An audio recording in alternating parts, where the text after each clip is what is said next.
Now we review the animated film Watchmen, Chapter 1. Right, so a friend of mine called me up and was like, dude, there's a new Watchmen thing out. And I'm like, I haven't seen any Watchmen things since the theater. Except that's not true. After the theater, somebody gave me a copy of the Watchmen graphic novel. And he's like, but you gotta see this. And I'm like, okay. And a file later, I was watching Watchmen Chapter 1, which is basically if Watchmen were a cartoon.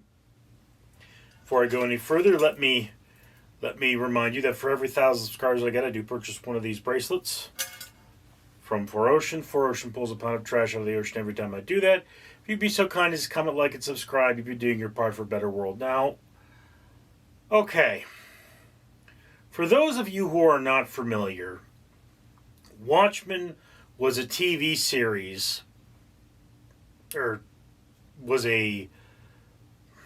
started out as a one-off comic series. I believe there were something like 12 issues in a world where America had won Vietnam. Superheroes really walked among us, so it was supposedly more grounded. And Richard Nixon, I think, was on his third or fourth term. This is all set in 1985, where most superheroes have been banned because the government had some kind of an act that prohibited superheroism, except for superheroes that officially work for the government.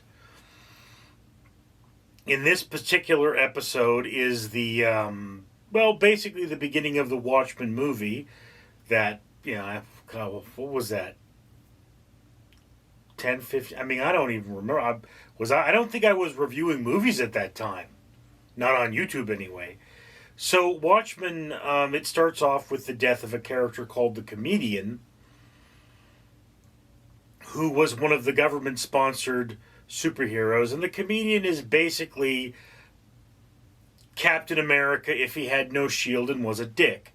He's more like the Punisher, I think you would say, or even, he uses firearms. Firearms are seen in his kit. And he has no regard for human life. He's actually more of like, he's the Joker if the Joker were considered a good guy. That's the character, and he's killed by an unknown person, and then one of the Batman variants in this particular universe goes out there and decides to, investigate. In this universe, it's really hard to say who Batman is. You've got Night Owl, who has the physical appearance of Batman. In fact, there's an alternate Batman called Owlman, who is the villain version. And this guy is the one with the money. He's bird-obsessed as opposed to bat-obsessed. And he's got all the gadgets. And then you've got Rorschach, who is the tactical genius that is Batman. And you even have an older version of Night Owl, who,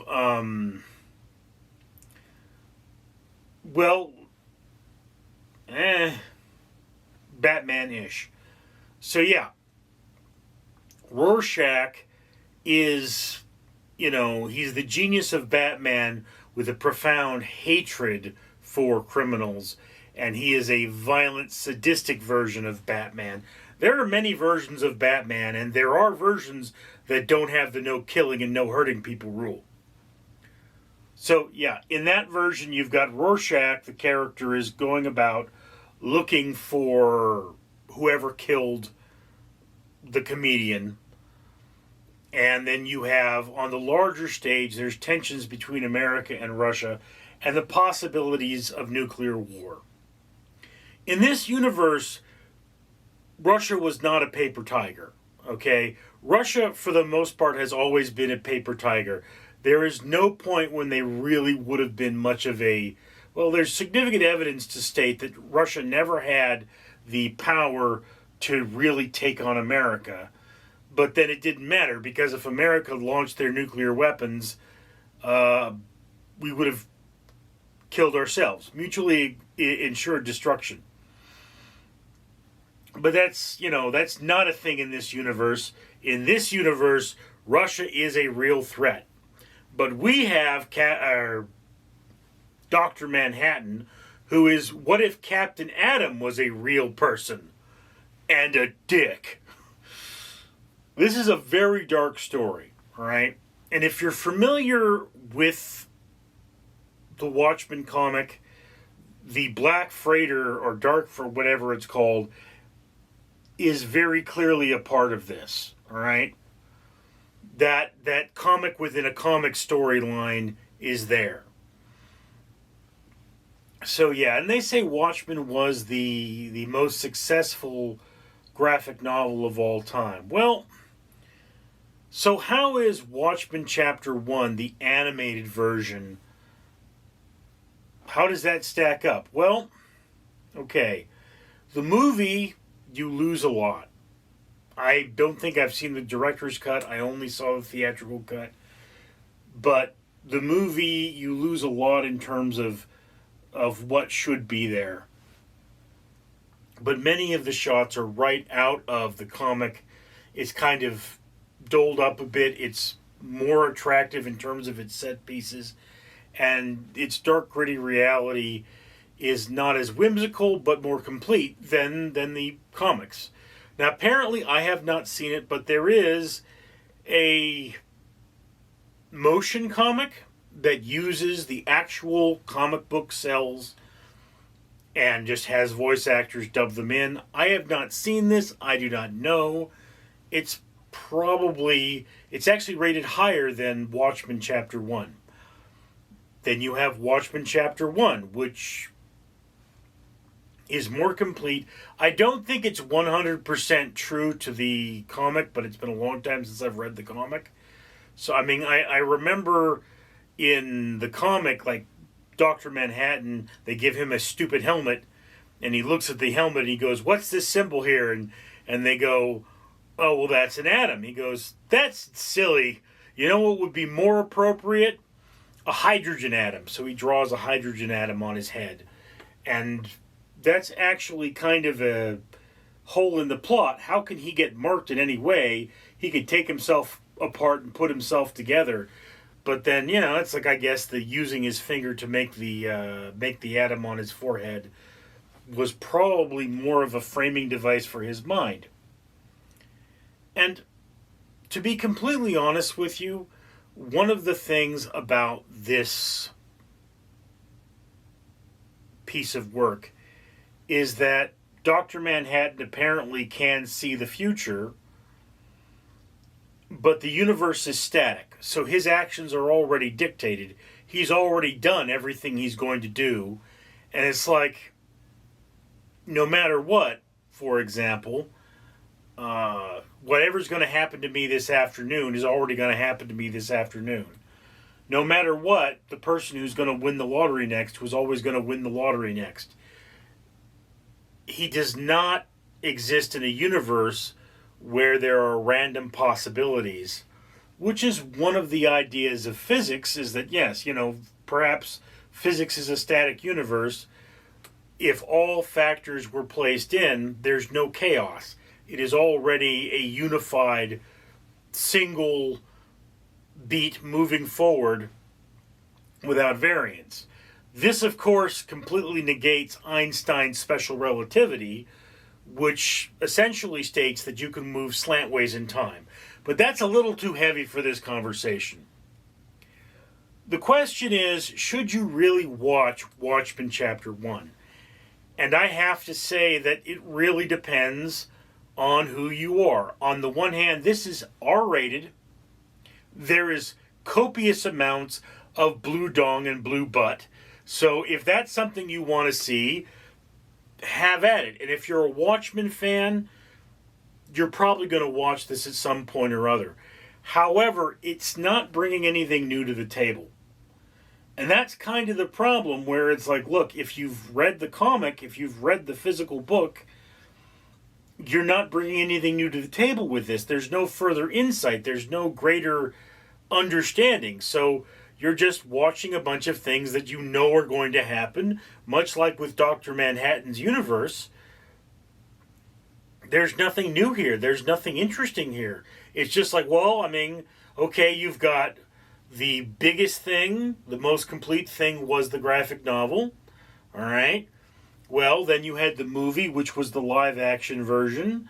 And now you've had the motion comic, which is the graphic novel set to voice acting.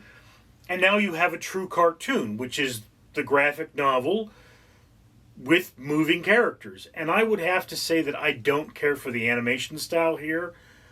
It's a little too unnatural. It's a little too smooth. There are certain things that look like what we would call partial animation. You know, characters just bobbing up and down. This is no, high-end Disney cartoon. And that's one of those things that you have to understand about many of these properties, is that this was not made for the silver screen. An investment was not as large normally when you have these sorts of properties. So if you were hoping for something of the same quality of like a Pixar movie, well, this ain't a Pixar movie, dude. It's not an R-rated Pixar movie. It's a cartoon. So it feels like it's made for kids, but it's R-rated, so it's definitely made for adults. And, it's violence, blood, and all the things you've seen before. So if Watchmen really wasn't bloody enough for you, I guess you could watch this cartoon. But is a cartoon with blood in it any better than a cartoon or a live action with less blood? It's really hard to pin down, the reason for this thing existing. It's not bad in any way. I mean, Watchmen was a very much beloved comic, and this is it true enough. I mean, like I said, I don't think it's 100% true to the comic, but it's true enough to this comic, which was a wonderful story. On the one hand, though, I mean, if you think of this as its own movie, and that the next installment is not inevitable, it does leave you with a lot of questions. Although one of the things I said about Watchmen is that in order to include more of the comic, they probably should have made more than one movie. They probably should have made the original movie and then, stopped at an earlier point. So, yeah, where does this fall? It depends. Are you a big Watchmen fan? If you are, must watch. Obviously, everything Watchmen is must watch for you.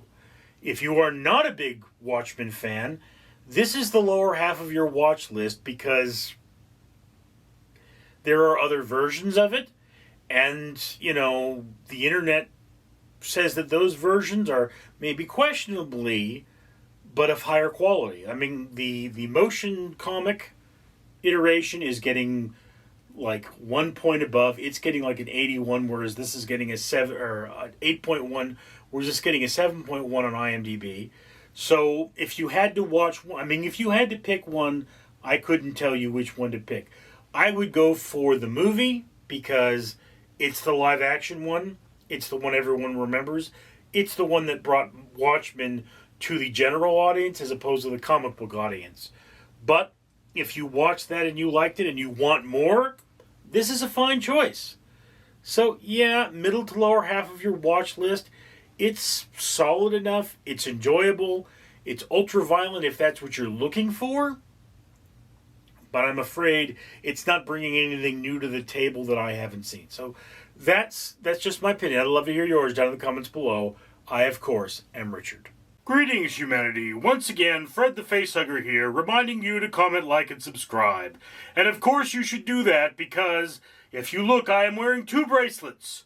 These bracelets are from 4Ocean, a company that pulls a pound of trash out of the ocean every time somebody buys something from them. Well, the owner of this channel has pledged to buy 1 bracelet for every 1,000 subscribers. And it's a very, very dirty ocean that you dirtied.